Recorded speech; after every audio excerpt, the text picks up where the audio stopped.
come upon your life and mine, sometimes it's without a choice. We don't choose. Since if we have a choice, we won't choose to go through that route. But it suddenly comes upon us and we've got no choice, but we have to face it. So when it happens, what we need to do, what fearlessness helps us is this. Fearlessness helps us that the hardships would not cause us to sink.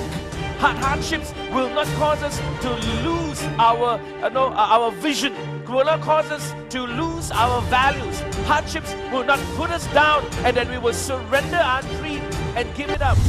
When we are fearless, when we face hardships, then it says, oh God, I am going to go through it, but I'm not going to go through it as a victim, but I'm going to go through it with your strength. I'm going to learn all that I can from this situation, and I'm going to be a better person, and my dreams will not be drowned, my dreams will not be burnt, my dreams will not be shut down. I've not given those things up, but I'm trusting you, oh God, that I'm going to go through this fearlessly and reach the call and the destination that you have given to me. Life is difficult. Some would say, well, in today's life, you need to double the efforts in order to get the same yield like the years before. Or some would say life is hard because now the margins for profit is razor thin compared to the bumper years.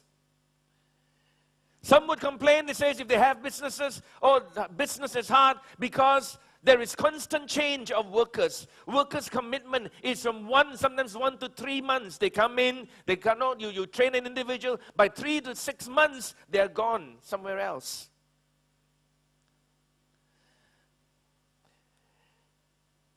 I hear many statements. It says, oh, Pastor, nowadays it's very hard to raise up children. It's much harder to raise up children.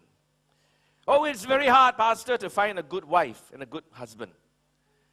Oh, it's very hard to get good workers. You hear pastor says, oh, it's very hard nowadays to be a pastor. It's true. Well, it's hard to be a good Christian. There is hardship everywhere. It is hard to get a promotion. It is hard to make it. But whatever we go through in hardships, I pray that God will give you the fearlessness and the strength to rebuild whatever you have lost or whatever that has been damaged. If there's a flood, I pray that you will rebuild after the flood.